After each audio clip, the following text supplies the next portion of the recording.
সুলতান মাহমুদ গজনবী আফগানিস্তানের বাদশা ছিলেন।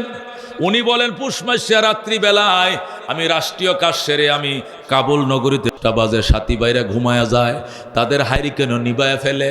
আমার তো পৃষ্ঠা দুইটা ভালো করে মুখস্থ হয় নাই, সকালে হুজুর আমাকে মারবে, বিনা লোকমায় শোনাইতে হবে। এই জন্য বাকি পাড়াটুকু ইয়াদ করার জন্য আমি সরকারি লাইটগুলো সারা রাত জ্বলে আমি দেখছি এখানে আইসা যাই। এখন আল্লাহু আকবার। পৌরসভার লাইট তো এমনি জ্বলে, এই পৌরসভার লাইট জ্বলে কিনা একবারে সন্ধ্যার সময় জ্বালাবে, ফজরের পরে নিবাবে, কোনোদিন দুপুর পর্যন্ত জ্বলে। এটা নিবেন না কেউ নাই, কথা ঠিক কিনা? ডাক দিয়া আমি মাদ্রাসার জানালা দিয়ে দেখছি এখানে সারা রাত ধরে লাইট জ্বলে। চিন্তা করলাম সাথী ভাইরা ঘুমায় গেছে, হারিকেন নিবাই দিছে। আমার তো আর হারিকেন কেনার সামর্থ্য নাই, এই জন্য বাকি অংশটুকু শিক্ষার জন্য পৌরসভার লাইটের নিচে এসে গেলাম। সুলতান মাহমুদ গজনবী চোখের পানি রাখতে পারে নাই, ছেলেটাকে কোমরের উপরে উঠাইয়া রাজধানীতে নিয়া নিজের গদির মতে বসায় কয়, আজকের থেকে তোরে আফগানিস্তানের বাদশা ঘোষণা করলাম। তুই আজকাল থেকে আফগানিস্তানের বাদশা বেটা, যা। কি এর হারিকেন হুরকেন?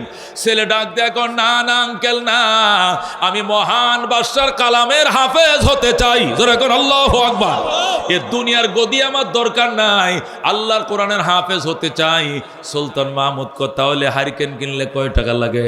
কয় 2 টাকা। কেরাসিন লাগে মাসে কয় টাকা? কয় মাসে আরো লাগে 2 টাকা।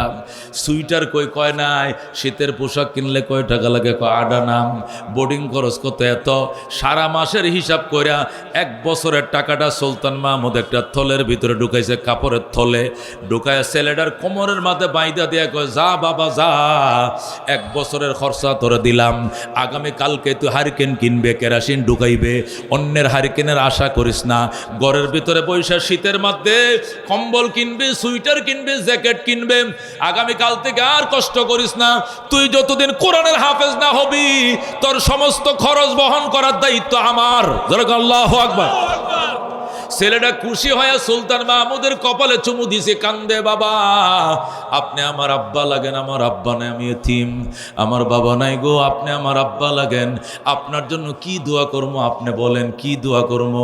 সুলতান মাহমুদ গজনবী কয়, মনের বেদনার কথা স্মরণ করে দিলে রে ছেলে, আজকে 12 বছর পর্যন্ত কান্দি নবীকে স্বপ্ন দেখার জন্য। আইজ নবীকে দেখার ভাগ্য আমার হয় না। বাবারে যদি দোয়াই করবে এইটাই করিস, আল্লাহ যেন সুলতান মাহমুদকে নবীর সাথে স্বপ্ন যুগে সাক্ষাৎ করায় দে। এই দোয়াটাই করিস বাবা, আর কিছু চাই না। সুলতান মাহমুদ গজনবী যখন বলল, দোয়া করিস রে কোরআনের হাফেজ, ও এতিম সন্তান, আমি আর কিছু চাই না। 12 বছর পর্যন্ত নবীকে স্বপ্ন দেখার জন্য কান্দি, দেখার ভাগ্য হয় না। দোয়া করিও আল্লাহ যেন নবীর সাথে সাক্ষাৎ করা দেয় স্বপ্ন যুগে। ছেলে কো, ঠিক আছে, আর কোনো আশা আছে নাকি? আরেকটা আছে। কি? এই পৃথিবীতে ভালো মানুষ পাইলাম না, যদি ভালো মানুষ পাইতাম এর জুতাটি শুদ্ধ আমি সোজা করে দিতাম, এরে খাওয়াইতাম, আদর করতাম, সরকারি বাতা চালু করে দিতাম। আমি সুলতান মাহমুদ কিন্তু ভালো মানুষ নজরে পড়ে না। দোয়া করিস রে সন্তান, আল্লাহ যেন ভালো মানুষের সাথে সাক্ষাৎ করায় দেয়। ছেলেটাকে, আঙ্কেল এই দুইটাই আশা আপনার। 1 নম্বর আশা হলো নবীকে স্বপ্ন দেখা, 2 নম্বর আশা হলো ভালো মানুষের সাথে সাক্ষাৎ, তাই না? ঠিক আছে, 2টা দোয়া করবো, আপনি ঘুমায় পড়েন। ঘুমায় পড়েন। সুলতান মাহমুদ ঘুমায় গেছে। আর বলছে, উজির এই ছেলেটাকে তার মাদ্রাসায় পৌঁছায় দিয়ে আসো। উজির মানে মন্ত্রী। মন্ত্রী ছেলেটাকে ঘোড়ায় উঠায় মাদ্রাসায় পৌঁছায় দিছে। সুলতান মাহমুদ ঘুমায় গেছে। ছেলেটা মাদ্রাসায় যায়, ওযু বানাইয়াম 2 রাকাত নামাজ পড়ে কান্দে, আল্লাহ আমার বহুদিনের আশা ছিল একটা হারিকেন কিনবো, কিন্তু আমি এতিম, আমার পয়সা নাই, হারিকেন কিনতে পারি না, অন্যের হারিকেনে পড়ালেখা করা লাগে। এই জন্য ছাত্র ভাইরা কত গালিমন্দ আমারে করে, কিন্তু এতিম নীরবে কাঁদছি, মনের আশা পূরণ করতে পারি নাই গো। আজকে সুলতান মাহমুদ গজনবী আমার হারিকেন কেনার টাকা দিল, আমার মনের আশা পূরণ করলো। আল্লাহ আমি এতিম তোমার দরবারে দোয়া করি, আল্লাহ তুমি তার মনের আশা পূরণ করে দাও। সে আমার আশা যেমনে পূরণ কর, তুমিও তার আশা পূরণ করে দাও। সুলতান মাহমুদ শুধু দোয়াটা করতে দেরি, আল্লাহু আকবার, ছেলেটা দোয়া করতে দেরি। সুলতান মাহমুদের চোখটা লাগছে, একটু ঘুমাইছে, স্বপ্নের ঘরে দেখে রহমতুল্লিল আলামিন সামনে হাজির। আল্লাহু আকবার। সুলতান মাহমুদ গজনবী নবীরে স্বপ্ন থেকে দেখে সালাম জানায়, আসসালাতু ওয়াসসালামু আলাইকা ইয়া রাসূলুল্লাহ, আসসালাতু ওয়াসসালামু আলাইকা ইয়া হাবিবাল্লাহ। ওগো রহমতুল্লিল আলামিন, দীর্ঘ 12 বছর পর্যন্ত কান্দি আপনাকে এক নজর দেখার জন্য, 12 বছর পর্যন্ত কান্দি, কেন গো আপনি দেখা দিলেন না? আজকে কি মনে করে দেখা দিলেন? নবী কয়, আমি বলবো না কেন দেখা দিলাম, দেখা তো দিছি, কেন কথার তো কোনো উত্তর নাই। তাহলে 12 বছর আগে কেন দেখা দিলেন না? নবী কয়, এই প্রশ্নের উত্তর আমি দিব না, এমনেই। এমনেই কেন গো নবীজি? 12টা বছর পর্যন্ত আলাদা বিছায় ঘুমাই, সাদাকা করি, সূরা ইয়াসিন পাঠ করে পড়ি, দুরূদ শরীফ পড়ে ঘুমাই, পবিত্র বিছানায় ঘুমাই, দান খয়রাত করে ঘুমাই, কত নিয়ত পালন করছি, কত মান্যতি করছি, আপনাকে দেখার জন্য, দেখার ভাগ্য হয় নাই। আজকে কি মনে করে দেখা দিলেন? নবীকে বলা যাইতো না। আচ্ছা যদি না বলেন তো না বলেন, আরেকটা আশা পূরণ করে দিয়া যান। কয়, কি আশা? প্রথম আশা ছিল আপনাকে দেখব, আজকে দেখছি আশা পূরণ হয়েছে, কলিজা ঠান্ডা হয়েছে। আরেকটা আশা পূরণ করেন। কয়, কি আশা? কয়, ভালো মানুষ পাইলাম না, দুনিয়াতে ভালো মানুষ কই পাওয়া যাবে? যদি পাইতাম, জুতাটি সোজা করতাম, পাউডি ধুইয়া দিতাম, মাথায় তেল দিয়া দিতাম। আল্লাহ নবী ডাক দেখো, সুলতান মাহমুদ নিজের বড় পণ্ডিত মনে করো, নিজেকে অনেক জ্ঞানী মনে করো, জ্ঞান তো তোমার এখনো পূর্ণ হয় নাই। এ সুলতান মাহমুদ গজনবী, তুই কি এখনো বুঝোস নাই ভালো মানুষ কাকে বলে? আল্লাহু আকবার। তুই 12 বছর পর্যন্ত কান্দো, আমি নবীকে স্বপ্ন দেখার জন্য, আমি দেখা দেই নাই। আর আজকে একটা ভালো মানুষের জন্য হারিকেন কিনে দিলা, কেরাসিন কিনা টাকা দিলা, আর ওই ভালো মানুষটা যখন হাতটা বাড়াইছে, আমি নবী মদিনায় টিকতে পারি না। যেরকম আল্লাহু আকবার। ওরে সুলতান মাহমুদ গজনবী, তোর কি মনে নাই আমি নবীকে হাদিস কই নাই? খায়রুকুম মান তাআল্লামাল কুরআনা ওয়া আল্লামা। তোমাদের মধ্যে ভালো মানুষ ওই ব্যক্তি যে নিজে কোরআন শিখে অন্যকে শিখায়। তুমি এখনো ভালো মানুষ পাও নাই, তার মানে কি?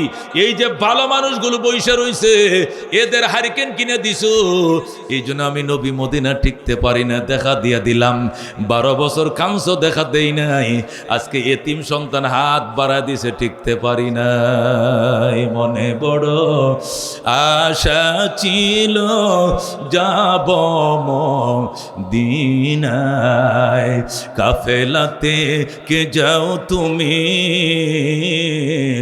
কে যাও বে তোরি অবাই, সঙ্গে নিয়ে যাইও মোরে খানে কৃপা করি, সঙ্গে যদি নালাও মোরে গিয়ে মদিনায়, এই গরিবের সালাম দিও মদিনার বাদশাহ। আমার আশা আছে সম্বল নাই, করি কি উপায়, মনে বড় আশা ছিল যাব মদিনায়। আল্লাহ তুমি কবুল করো। যেরকম দারুল উলুম দেওবন্দ মাদ্রাসার প্রিন্সিপাল ছিলেন আল্লামা কারি তয়েব সাহেব রহমতুল্লাহ আলাইহ। তিনি কিতাব লিখছেন খুতবাতে হাকিমুল ইসলাম। সেখানে তিনি লিখেছেন যে ইরাকের প্রেসিডেন্ট ছিলেন হারুন রশিদ।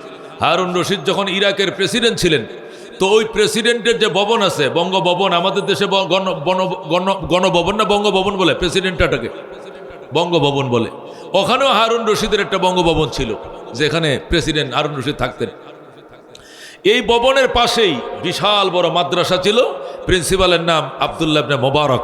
যেরকম সুবহানাল্লাহ, মাওলানা আব্দুল্লাহ ইবনে মোবারকের মাদ্রাসা প্রেসিডেন্ট ভবনের পাশেই। ছাত্র সংখ্যা লক্ষাধিক। সুবহানাল্লাহ কর। পৃথিবীর ইতিহাসে সবচেয়ে বড় মাদ্রাসা। আল্লাহু আকবার। 1 লক্ষ ছাত্র লেখাপড়া করে। ছাত্ররা একদিন হুজুরের কাছে রিপোর্ট দিল, হুজুর আমরা এতগুলো ছেলে লেখাপড়া করি, বিকালবেলা একটু খেলাধুলা করবো, একটু মাঠ পাই না। হুজুরকে এত ছেলের জন্য মাঠ কই পাবো বাবা, এগুলো বেসরকারি মাদ্রাসা, সরকার হইলে একটা বড় মাঠ দিতাম। আমরা বেসরকারি মাদ্রাসায় এত 1 লক্ষ ছেলে, এই মাঠটার মধ্যে কত 10,000 ছেলে তো খেলতে পারবে না। 1 লক্ষ ছেলের জন্য এরকম 10টা মাঠের সমান দরকার, তোমাদেরকে কোথায় দেব মাঠ? আমাদের পাশে আব্দুল্লাহ, এই যে হারুন রশিদ সাহেব আছেন, উনার ছেলে মামুন রশিদ, এদের খেলাধুলার জন্য সরকারে যে মাঠ বরাদ্দ করছে, বিশাল বড় পার্ক, না হলেও 50 বিঘা জমি নিয়া আমাদেরকে বিকালে সেখানে ঢুকতে দেন, আমরা সেখানে খেলি। কয় না বাবা, এটা তো প্রেসিডেন্ট পার্ক, এটাকে কি পাবলিক ঢুকতে দিবে? আপনি দরখাস্ত করেন। প্রেসিডেন্ট হারুন রশিদ রাত্রিবেলায় যায়, প্রেসিডেন্ট হারুন রশিদের কাছে আব্দুল্লাহ ইবনে মুবারক রাত্রিবেলা দরখাস্ত নিয়ে গেছে, বস আপনাকে রাষ্ট্রীয়ভাবে বিরাট বড় একটা মাঠ বরাদ্দ দেওয়া হয়েছে, আপনার ছেলে মামুন এরা দোতলাতে জীবনও নিচে নামে না, খেলতে আসে না। এই রাজপুত্ররা কি ওপেন খেলাধুলা করে? ওদের সিকিউরিটি গার্ড, গানম্যান, কত কিছু, তারপরও এরা রাস্তায় নামে না। এই একদম বুলেট প্রুফ গাড়ি দিয়েও তো ওরা বের হইতে ভয় পায়। তামাম দুনিয়াতে, দুনিয়ার রাজত্ব তো এমনই। আপনার ছেলে মামুন রশিদ এরা তো আর নিচে নামে না, আমার ছেলেরা বিকালবেলা একটু খেলবো, জায়গা পায় না, দয়া করে আপনার প্রেসিডেন্ট পার্কটা বিকালে খুলে দিলে, আপনার গার্ডদেরকে বললে আমার বাচ্চারা একটু খেললো, কোরআনের পাখিরা খেলাধুলা করলো। হারুন রশিদ ওকে অসুবিধা নাই, কোরআনের পাখিরা খেলবে, অসুবিধা কি? কালকের থেকে বিকালবেলা পার্ক খুলে দেওয়া হবে, যেরকম সুবহানাল্লাহ। হারুন রশিদ তার যে ডিফেন্স আছে, তার প্রেসিডেন্ট গার্ড আছে, এসএস ফোর্সদেরকে বলে দিছে আগামী কালকের থেকে আমার পার্ক খোলা থাকবে, কোরআনের পাখিরা, আব্দুল্লাহ ইবনে মুবারকের ছেলেরা, এই কোরআনের পাখিরা বিকালবেলা খেলাধুলা করবে, যেরকম সুবহানাল্লাহ। হারুন রশিদ যে সরকারি পার্কে কোরআনের পাখিদেরকে খেলার অনুমতি দিছে, এটা হারুন রশিদের বউ জানে না। হারুন রশিদের স্ত্রীর নাম হলো জেবুন্নেসা। কি নেসা? জেবুন্নেসা জানে না। হঠাৎ করে জেবুন্নেসা দিলে বিকালবেলা আমাদের পার্কের মধ্যে শুধু কিরে সাদা পায়জামা, পাঞ্জাবি, টুফি, এটা কি মানুষ না আসমানের কোনো ফেরেশতা নামছে? এত লোক কোত্থেকে আইলো? সবাই বলতেছে ওই যে পাশে আব্দুল্লাহ ইবনে মুবারক আছে না, বড় হুজুর, বড় হুজুরের মাদ্রাসার ছেলেরা ঢুকে পড়ছে পার্কে। সুবহানাল্লাহ। জেবুন্নেসা তো মনে করেন মন খারাপ করে হারুন রশিদকে খবর দিছে, হারুন আমাদের পার্কে মৌলবীরা খেলবে, এটা কেমন কথা? এটা আমাদের নিরাপত্তার জন্য বড় বিঘ্নতা ঘটবে, এটা হতে দেওয়া যায় না। কি করা লাগবে? আপনি কি আদেশ দিয়েছেন? হ্যাঁ আমি অনুমতি দিছি বলে তোরা খেলে। কয় না, এদেরকে আদেশ প্রত্যাহার করেন, এদেরকে খেলতে দেওয়া যাবে না। জেবুন্নেসা জ্ঞানী মেয়ে মনে করি তোমাকে বিয়ে করেছিলাম, আমি জানতাম না তোমার ভিতরে জ্ঞান বলতে কিছু নাই। তুমি কেমনে বললে এই পাখিগুলো খেলতে পারবে না? হারুন রশিদ ডাক দেখো, জেবুন্নেসা আমার পক্ষে সম্ভব না এই বাচ্চাদেরকে খেলতে নিষেধ করা, আদেশ প্রত্যাহার করা আমার পক্ষে সম্ভব নয়, আমি পারবো না, আমার পাওয়ারে কোলাবে না। আমি আব্দুল্লাহ ইবনে মুবারককে বলতে পারবো না যে বস থাক, আগামীকাল থেকে আর খেলাধুলা করা যাবে না, এই কথাটা আমি বলতেই পারবো না। জেবুন্নেসা ডাক দেখো, কেন? তাহলে কি আপনি ওই মৌলভী সাহেবের ছোট নাকি বড় আমি জানতে চাই। আব্দুল্লাহ ইবনে মুবারকরে আপনি বলতে পারবেন না, তাহলে বুঝা যায় আপনি ছোট নাকি হুজুর ছোট। হুজুর বড় না আপনি বড়, কে বড় আপনি বলেন? হারুন রশিদ ডাক দেখো, জেবুন্নেসা কার সঙ্গে তুমি কারে তুলনা করো? আমার মতো লক্ষ লক্ষ হারুন রশিদকে এক পাল্লায় উঠাও, আর কোরআনের পাখিদের জুতার তলির বালিগুলো এক পাল্লা উঠাও, এদের পায়ের পদতলির ওজন আল্লাহর দরবারে বেশি হবে। এ জেবুন্নেসা তুমি কি জানো না আল্লাহর নবী বলছেন আল উলামা ওয়ারাসাতুল আম্বিয়া, কোরআনের পাখিরা, হাদিসের পাখিরা নবীদের ওয়ারিস। ধরে কর আল্লাহু আকবার। জেবুন্নেসাকে তুমি বলতে পারবা না তুমি ছোট আর হারুন রশিদ বড়, এমন কি আছে হারুন রশিদ বড়? এবার হারুন রশিদ ডাক দেখো, জেবুন্নেসা শোনো, উলামায়ে কেরামকে আল্লাহ যে দন দিছে, আমি প্রেসিডেন্ট হারুন রশিদ, আমি প্রেসিডেন্ট নমরুদের দনের ওয়ারিস পাইছি, প্রেসিডেন্ট কারুনের দনের ওয়ারিস পাইছি, প্রেসিডেন্ট সাদ্দাতের দনের ওয়ারিস পাইছি, প্রেসিডেন্ট ফেরাউনের দনের ওয়ারিস পাইছি, আর আব্দুল্লাহ ইবনে মুবারক এবং তার পাখিরা দু জাহানের বাদশাহ রহমতুল লিল আলামিনের দনের ওয়ারিস পাইছে। এরা পাইছে মদিনার দনের ওয়ারিস, আর আমি হারুনিয়া পাইছি ফেরাউনের দনের ওয়ারিস। প্রেসিডেন্ট তো প্রেসিডেন্টের দন পাইবে, কথা কোন ঠিক কিনা? এখন যিনি প্রেসিডেন্ট হবে কোন চেয়ারে বসবে? আগে হামিদ সাহেব যে চেয়ারে বইতো, কতক্ষণ ঠিক কিনা? চুপ্পু সাহেব কোন কোন কোন ভবন কি পাইছে? ওয়ারিশ পাইছে, গণভবন, যেখানে হামিদ সাহেব বসতো। চুপ্পু সাহেব চলে, নতুন যিনি আসবে উনি ওয়ারিশ সূত্রে কোনটায় বসবে? যেখানে চুপ্পু সাহেব বসতো, এটা তো ওয়ারিশ। হারুন রশিদ ডাক দেখো, শোনো যে বুন্নেসা, আমি প্রেসিডেন্ট হারুন রশিদ প্রেসিডেন্ট নমরুদের দনের ওয়ারিশ পাইছি, প্রেসিডেন্ট কারুনের দনের ওয়ারিশ পাইছি, সাদ্দাতের দনের ওয়ারিশ পাইছি, ফেরাউনের দনের ওয়ারিশ পাইছি। আরে কোরআনের পাখিরা দু জাহানের বাদশাহ রহমতুল লিল আলামিনের দনের ওয়ারিশ পাইছে।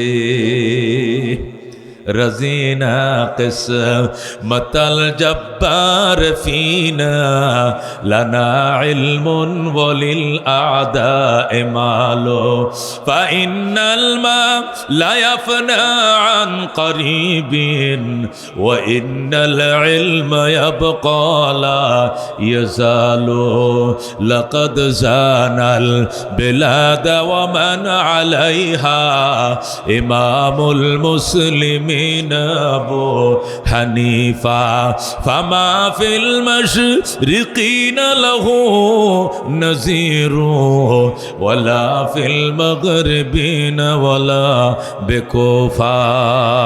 ज़रा कहो सुभान अल्लाह। हारून रशीद डाक देखो ज़ेबुन्निसा, আগামীকাল থেকে আমার পরিষ্কার প্রজ্ঞাপন জারি হলো, শুধু কোরআনের পাখিরা আমার পার্কে খেলবে, অন্য কেউ এখানে ঢুকতে পারবে না। যে বন্যেসা বলে খেললে সবাই খেলবে, শুধু মুলুবিরা খেলবে, অন্য কেউ খেলতে পারবে না। তার কারণ কি? হারুন রশিদ ডাক দেখো, শোনো, হাশরের ময়দানে আল্লাহ রাব্বুল আলামিন যদি জিজ্ঞাসা করে, হারুন প্রভাবশালী বাদশা ছিলা তুমি ইরাকের, কিন্তু পরকালের প্রভাবের জন্য তুমি কি নিয়ে আইছ? তখন আমি বলবো, আল্লাহ আমি কিছুই নিয়ে আসতে পারি নাই, আমি কোরআনের পাখির জন্য আমার মাঠ উন্মুক্ত করে দিয়েছিলাম। আমার মাঠে কোরআনের পাখিরা বিকালবেলা খেলেছে, এদের পায়ের ধুলা আমার বাড়ির জানালায় লেগেছে, আমার বাড়ির জামা কাপড়ে লেগেছে, আমার বাড়ির দরজায় লেগেছে, দেয়ালে লেগেছে। আল্লাহ কোরআনের পাখিদের পায়ের ধুলার বরকতে হারুন রশিদকে মাফ করে দাও। জোরে কোন সুবহানাল্লাহ। মেরে ভাই দুস্থ বুজুর্গ, আল্লাহ দুনিয়াটা টিকায় রাখছে এই কোরআনের পাখিদের বরকতে। ব্রিটিশরা যখন আসছিল এই দেশে, আইসা প্রথমে লাইব্রেরিগুলোকে টার্গেট করছে। কি টার্গেট করছে? লাইব্রেরি। কোন লাইব্রেরি? বাংলা লাইব্রেরি না, ছাপাখানা। কোন ছাপাখানা? যেগুলোতে কোরআন ছাপায়, ওই কোরআনের লাইব্রেরিগুলোকে জ্বালিয়ে দিয়েছে। কোরআনের সব লাইব্রেরিগুলো জ্বালিয়ে দিয়েছে।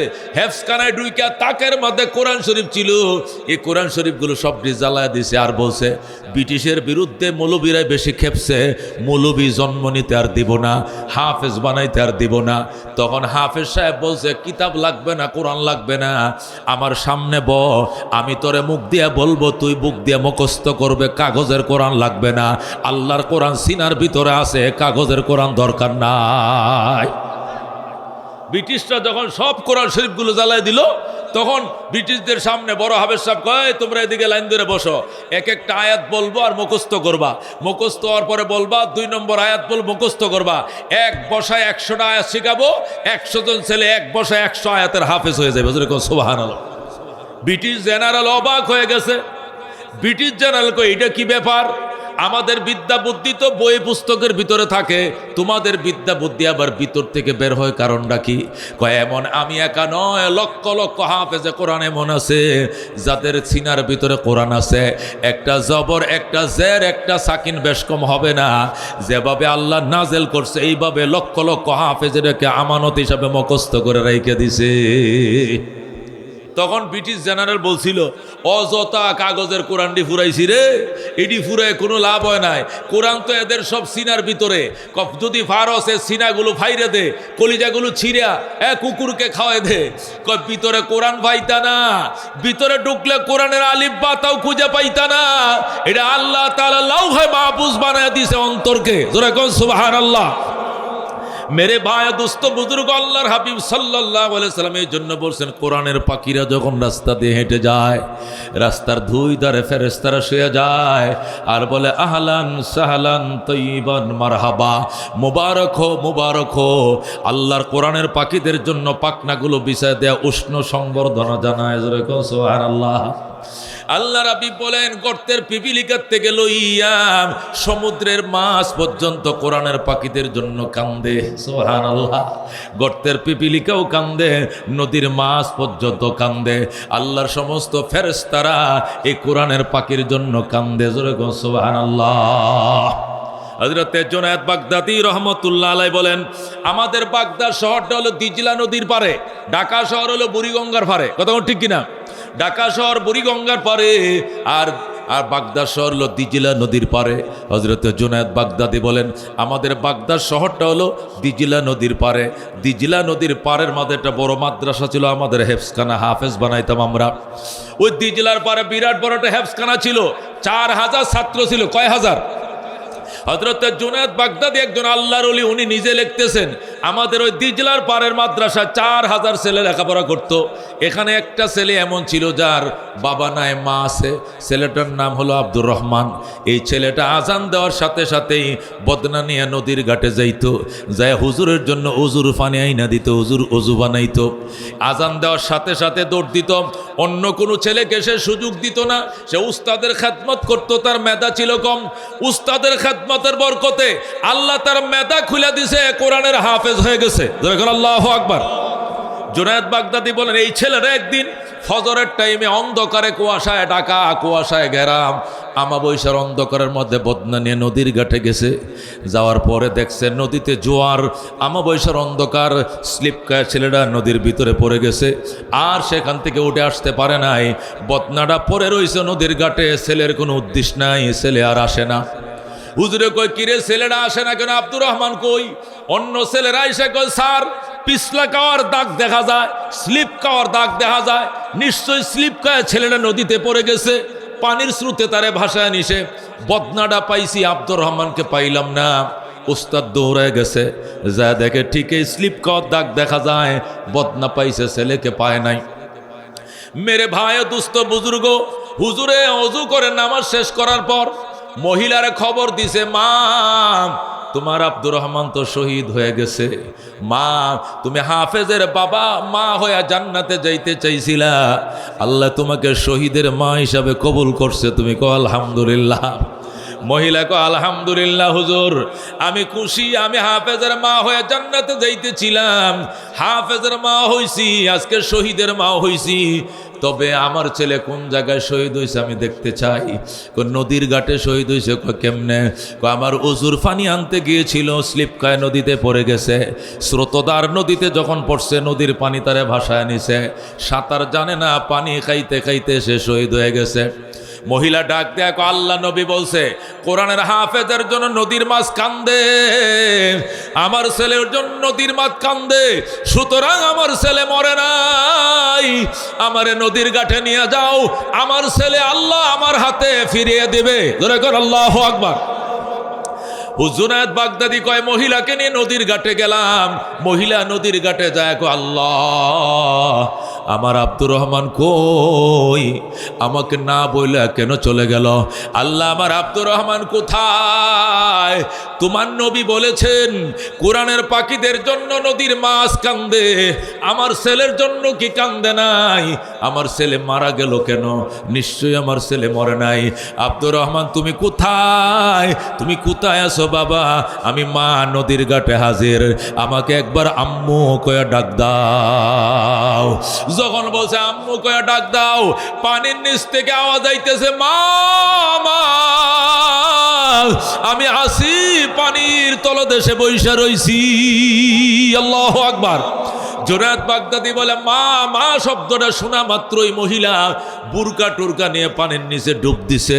কয়েক মিনিট পরে নিজের সন্তান, জীবিত সন্তান নিয়ে পানির উপরে বাইসে গেছে। আল্লাহু আকবার। ব্যাপার কি? ছেলেটা ফজরের ওজুর পানি আনতে গিয়ে পানির তলে পড়ছে, এখন আসরের নামাজের টাইম, সারাদিন পর্যন্ত পানির নিচে, অক্সিজেন ছাড়া ছেলেটা কেমনে জিন্দা ছিল। ঘটনাটার বিবরণ জানার জন্য সাররে শক্তির দরবারে গেলাম।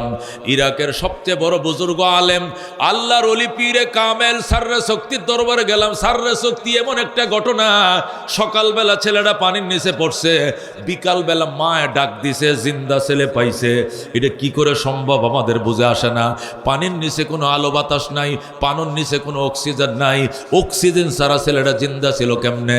সাররে শক্তি ডাক দেয়া কয়, মা আল্লাহর নবীকে বিশ্বাস করনি? কহ হাদিস বিশ্বাস করিনি? কহ আল্লাহ নবী বলছেন কোরআনের পাখির জন্য নদীর মাছ কান্দে। ছেলেরা যখন পানির নিচে পড়ছে শুধু হাবুডুবু খাইতেছে, নদীর কোটি কোটি মাছ সজদায় পড়ে গিয়েছে। আল্লাহ, আব্দুর রহমান সাঁতার জানে না, এই জন্য উস্তাদের পানি আনতে গিয়ে সে নদীতে পড়ে গেছে। আল্লাহ, ছেলেটা সাঁতার জানে না, আল্লাহ ছেলেটাকে তুমি মাইরো না, কোরআনের পাখি, তার জন্য কুদরতি অক্সিজেন পানির নিচে চালু করে দাও। এই নদীর মাছ যখন কান্না শুরু করছে, আল্লাহ রাব্বুল আলামিন কুদরতি অক্সিজেন তার পানির নিচে চালু করে দিছে। 10 ঘন্টা নয়, 10 দিন পর্যন্ত জিন্দা থাকলেও কোনো অসুবিধা হবে না। সুবহানাল্লাহ। মেরে ভাই ও দুস্থ বুজুর্গ, এই জন্য আল্লাহর হাবিব বলছেন কোরআনের পাখিদের জন্য আল্লাহ ছোট ছোট কোরআনের পাখির আল্লাহর কোরআন তাদের সিনায় মুখস্থ, এদের সিনাটা আরশে আজিমের মহল্লার মতো। কথা কোন ঠিক কিনা? মেরে ভাই ও দোস্ত বুজুর্গম, ওই বাইতুল্লাহ শরীফের প্রধান ইমাম, কাবা শরীফের 19 জন ইমাম। কয়জন ইমাম? এই 19 জন ইমামের মধ্যে প্রধান ইমাম উনি হলেন ধর্মমন্ত্রী শেখ আব্দুর রহমান আস-সুদাইস। শেখ আব্দুর রহমান আস-সুদাইসকে যদি আপ ডাউন বিমান ভাড়া দিয়ে আপনার জানাজার নামাজ পড়ান, গুনাহ মাফের কোনো গ্যারান্টি নাই। কিন্তু আপনার সন্তান যদি বলে কাতার সোজা করেন, আমার বাবার জানাজা আমি ইমামতি করব, আল্লাহু আকবার, আল্লাহু আকবার, আল্লাহু আকবার, আল্লাহু আকবার, আসসালামু আলাইকুম ওয়া রাহমাতুল্লাহ, আসসালামু আলাইকুম ওয়া রাহমাতুল্লাহ, সালাম ফিরাইতে দেরি হবে, নাশ মাটির উপরে থাকতে আল্লাহ মাফ করতে দেরি করবেন না। আল্লাহ লাশটা মাটির উপরে থাকবেন, বলবেন যা সন্তান নিজের বাবার জানাজা নিজেই পড়াইলা, তোমার বাবার জীবনের গুনাহ আমি আল্লাহ মাফ করে দিলাম। জোরে গো সুবহানাল্লাহ। মেরে ভাই ও দোস্ত বুজুর্গ, উলামায়ে কেরাম অত্যন্ত দামি জিনিস। পৃথিবীর শ্রেষ্ঠ সন্তান শাইখুল ইসলাম আহমদ শফি সাহেবরে দেখেছি, ওনার কাছে বড় বড় মিনিস্টাররা, মন্ত্রীরা, এই কামাল সাহেব যাইতো, আসাদুজ্জামান কামাল, বড় বড় মিনিস্টাররা যাইতো, মক্তবের বাচ্চার মতো সামনে বসে থাকতো, হুজুর একটু দোয়া দিয়া দেন। হুজুর বলতো যাও দিছি, ফু দিছি, যাও যাও। এই সিরিয়াল ধরে বসতো, একটু ফু দিত, হুজুর আর একটু ভালো করে দেন। হুজুর বলতো না, ভালো করে দিছি, একবার দিছি, 2 বার দেওয়া যাবে না। মেরে ভাই দুস্থ বুজুর্গ, এরা মুকুটহীন সম্রাট ছিলেন। কথা কন ঠিক কিনা? আল্লাহ তাআলা কোরআনের কারণে তাদের মান, তাদের সম্মান কত বড় করেছিল। কোরআন এমন দামি জিনিস, ইলম এত বড় দামি জিনিস। সুলাইমান আলাইহিস সালাম বললেন, বিলকিসের সিংহাসনটা বিলকিস এখানে পৌঁছার আগে কে আইনা দিতে পারবা? একটা জিন দাঁড়ায় বলতেছে আমি পারবো। কতক্ষণ লাগবে? আপনি চেয়ার থেকে দাঁড়াইতে যতক্ষণ লাগবে, সিংহাসন আনলে এতক্ষণ লাগবে। সুলাইমান নবী কয় এত সময় দেওয়া যাবে না, চোখের পর্দা বাড়ি দেওয়ার সাথে সাথে আনতে হবে। জোরে বলুন আল্লাহু আকবার। আমি এখান থেকে বুড়া মানুষ আসতে ধীরে উঠতে উঠতে তো 1 মিনিট লাগবে। বিলকিসের সিংহাসনটা সেই ইয়েমেনের কোথায় থেকে, সাবা থেকে জর্ডানের আম্মানে আনতে হবে। জর্ডানের রাজধানী হলো আম্মান। জর্ডানের আম্মানে আনবা ইয়েমেনের সাবা থেকে। ইয়েমেনের সাবা থেকে জর্ডানের আম্মানের দূরত্ব 1600 কিলোমিটার। কত কিলোমিটার? এই 1600 কিলোমিটার। বিলকিস রানী, বিলকিসের যে সিংহাসন, 7 তালা ভবনটা, সে তালা মেরে আসতেছে আমার দরবারে। সে এখানে পৌঁছার আগেই সিংহাসন পৌঁছাইতে পারবা কে? ক্বালা ইফরিতুম মিনাল জিন্নে, জিনের মধ্যে এক শক্তিশালী জিন, তার বয়স ছিল 2500 বছর। জোরে কোন সুবহানাল্লাহ। এটা দাঁড়ায় বলতেছে আনা আতিকা বিহি ক্বাবলা আন তাকুমা মিন মাকামিকা।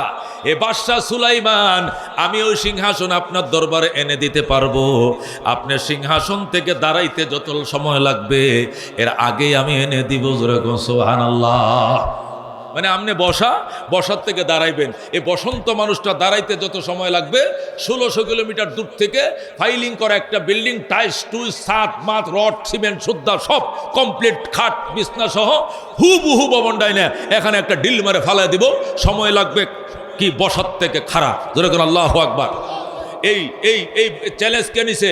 ইফরিতুম মিনাল জিন্নে, কোরআন শরীফ 20 পারা সূরা নামল এরা সবাই জানে। ক্বালা ইফরিতুম মিনাল জিন্নে আনা আতিকা বিহি ক্বাবলা আন তাকুমা মিন মাকামিকা। ওরে আল্লাহ নবী সুলাইমান, ও বাদশা সুলাইমান, তামাম দুনিয়ার বাদশা, আপনি যে সভাপতির আসন অলঙ্কিত করেছেন, এখান থেকে দাঁড়াইতে যে কয় মিনিট সময় লাগবে, বিলকিসের সিংহাসন তার আগে এনে দিব আমি। সুলাইমানকে হবে না, এবার একটা বুড়া মানুষ বৈশাখ থেকে দাঁড়াইবে, ভর দিবে, হেলান দিবে, লাঠি নিবে, না আরেকজন আঙ্গায় দিবে, 1-1.5 মিনিট লাগবে। 1-1.5 মিনিটে আনলে এটা হইল? 1-1 সেকেন্ডের ভিতরে আনতে হবে। কার পাওয়ার আছে দাঁড়াবেটা, যেরকম আল্লাহু আকবার। আল্লাহ নবীর পাশে নিচে বসা তার খালাতো ভাই সুলাইমান আলাইহিস সালামের আপন খালতো ভাই, ওনার নাম হযরতে আসিফ ইবনে বারখিয়া। কি নাম? আসিফ ইবনে বারখিয়া। উনি নিচে ডানে বইসা কয় আনা আতিকা বিহি ক্বাবলা আন ইয়ারতাদ্দা আলাইকা তরফুকা। ওগো আল্লাহ নবী সুলাইমান আমার খালতো ভাই, চোখের পুতলিটা বাড়ি দিতে দেরি হবে, চোখের পাতা বাড়ি দিতে দেরি হবে, বিলকিসের সিংহাসন আনতে দেরি হবে না। আল্লাহু আকবার। এটা কোন ক্ষমতার বলে সে বলেছিল? আল্লাহ ক্ষমতার কথা বলেন, ক্বালাল্লাযী ইনদাহু ইলমুম মিনাল কিতাব, ক্বালাল্লাযী ইনদাহু ইলমুম মিনাল কিতাব। এই কথাটা ওই ব্যক্তিটাই বলেছিল যার কাছে কিতাবের এলেম ছিল। এলেম বড় দামি জিনিস, এলেম বড় ফাওয়ারি জিনিস। কথা কোন ঠিক কি না? রাজিনা কিসমাতাল জব্বার ফিনা লানা ইলমুন ওয়ালিল আদায়ে মালো। জীবনে অনেক মান্যত করছেন, নজর করছেন, দান করছেন, সদা করছেন, কবুল হয় নাই, কিন্তু এদেরকে দিয়া সকালে দিয়া বিকালে দোয়া করবেন, খোদার কসম লগে লগে কবুল। যদি এরা হাত বাড়ায়, যেরকম আল্লাহু আকবার, যদি দুইটা হাত কালে উঠায় দিতে পারেন, যে রাত্রে উঠাবে এই রাত্রে কাম, যেরকম আল্লাহু আকবার। আজকে সেই কোরআনের হাফেজরা আজকে যে দৃশ্য দেখলেন, জীবনে অনেক দৃশ্য আপনারা দেখছেন। সংসদ অধিবেশনে যান, বিয়ে শাদীর অনুষ্ঠানে যান, মন্ত্রী মহোদয়ের অনুষ্ঠানে যান, নানান শপথ অনুষ্ঠানে যান, আর আজকেও একটা অনুষ্ঠানে আসছেন। পৃথিবীর অন্য কোনো অনুষ্ঠানের সাথে এই অনুষ্ঠানের তুলনা নাই। কথা ঠিক না? আল্লাহর কোরআনকে যারা সিনায় ধারণ করেছে, যে সিনার উপরে জাহান্নামের আগুন হারাম, যেরকম আল্লাহু আকবার। আল্লাহর হাবিব বলেছেন ওই সিনার উপরে জাহান্নামের আগুন হারাম যে সেনায় আল্লাহর কোরআন ঢুকেছে, যেরকম সুবহানাল্লাহ। সেই আত্মাগুলোর সাথে আজকে আমরা এক স্টেজে একটা প্যান্ডেলের নিচে বসার সুযোগ পাইছি। খুশি হয়েছি না বেজার? চিৎকার মেরে বলে আলহামদুলিল্লাহ। মেরে ভাই ও দোস্ত বুজুর্গ, আল্লাহ তাআলা এত বড় একটি পুরস্কার মানুষের সন্তানরা অর্জন করার তৌফিক দিল। আমার কি ঈর্ষা লাগে না? ঈর্ষা লাগার দরকার যে আল্লাহ আমিও আমার একটা ছেলেকে এরকম হাফেজ বানাবো, আমি একদিন বাবা হিসাবে টুপি পরবো, আমি একদিন আমার ছেলেকে পাগড়ি পরাবে, আমি দৃশ্য দেখব। আল্লাহ এর জন্য আমি ব্যাকুল। আল্লাহ তুমি আমার ফরিয়াদকে কবুল করো। দোয়া করেন, আল্লাহ কবুল করবেন। কথা কোন ঠিক কিনা? মেরে ভাই ও দোস্ত বুজুর্গ, আমি খুতবা দুরূদ শরীফের পর লম্বা আলোচনার সুযোগ নেই। বিএনপি এবং অন্যান্য রাজনৈতিক দলের নেতৃবৃন্দ হঠাৎ করে এসে উঠে বসবে, বসার পরে সারাদিন বললেও এই মাহফিলকে গুছায় রাখা যাবে না। কতক্ষণ ঠিক কিনা? আপনার থামেন, আপনার এদিক সেদিক দেখায়েন না, যতই বলেন আর এই বললেও লাভ হবে না। পরিবেশ অটোমেটিকই অন্যরকম হয়ে যাবে, তখন একটা রাজনৈতিক পরিবেশ হয়ে যাবে। কতক্ষণ ঠিক কিনা? নেতৃবৃন্দ আসবে, দোয়া চাবে, বক্তব্য দিবে। এই জন্য আমি অল্প সময়ের মধ্যে কিছু গুরুত্বপূর্ণ কথা শোনাইতে চাই। আপনারা শুনতে রাজি আছেন তো ইনশাআল্লাহ? আল্লাহ তাআলা বলেন ইয়ারফাইল্লাহুল্লাযীনা আমানু মিনকুম, ঈমানদারেরা ঈমানের কারণে তোমাদের মান, তোমাদের সম্মান আমি আল্লাহ বাড়ায় দিলাম। যেরকম সুবহানাল্লাহ। ঈমানের কারণে আমাদের সম্মান আল্লাহ বাড়াইছে কিনা? বাড়াইছে কিনা? ঈমানদারকে যদি সরিষার দানা বরাবর ঈমান নিয়ে যায়, দুনিয়া সমান 10টা দুনিয়া বরাবর একটা জান্নাত দেওয়া হবে। যেরকম সুবহানাল্লাহ। আর বেঈমানের কি অবস্থা হবে? আল্লাহ পরিষ্কার বলছেন ওয়ালা ইয়াদখুলুনাল জান্নাতা হাত্তা ইয়ালিজাল জামালু ফি সাম্মিল খায়াত। কসুয়ের ছিদ্র দিয়া যেদিন উট ঢুকবে জান্নাতের গেট দিয়ে, ওই দিন কাফের ঢুকবে। যেরকম নাউজুবিল্লাহ। শুইছিলেন শুইছিলেন কি করে? কাপড় সিলি করে একটা ছিদ্র আছে কিনা পিছন দেয়া, এই ছিদ্র দেখে উট ঢুকবে। সুতা মোটা হইলে তো ঢুকান যায় না। আল্লাহর কোরআন থেকে বলছি ওয়ালা ইয়াদখুলুনাল জান্নাতা, কোন বেঈমান নাস্তিক কাফের, মুনাফেক, ইহুদি, নাসারা, কমিউনিস্ট জান্নাতে ঢুকবে না। হ্যাঁ, ওই দিন ঢুকবে যেদিন সুয়ের ছিদ্রতে উট ঢুকবে। তার মানে জীবনেও সুয়ের ছিদ্রতে উট প্রবেশ করিবে না, জান্নাতের গেট দিয়ে বেঈমান ঢুকিতে পারিবেন না। যেরকম আল্লাহু আকবার। কারা ঢুকবে? ইমানদার। যেরকম আল্লাহু আকবার। মেরে ভাই দোস্ত বুজুর্গ, আল্লাহ বলেন ইমানদার, ইমানের কারণে তোমার মান, তোমার সম্মান আমি বাড়ায়া দিলাম। ওয়াল্লাযীনা উতুল ইলমা দারাজাত, আর ইমানদারের মধ্যে যাদেরকে এলেম দিলাম এদের মর্যাদা অসংখ্য গুণ বাড়ায়া দিলাম। এখানে আমরা সবাই ইমানদার, কথা কোন ঠিক কিনা? সবাই ইমানদার। ইমানদারের মধ্যে এই গ্রুপটা আবার ব্যতিক্রম। এরা হলো উতুল ইলমা দারাজাত। এরা কারা?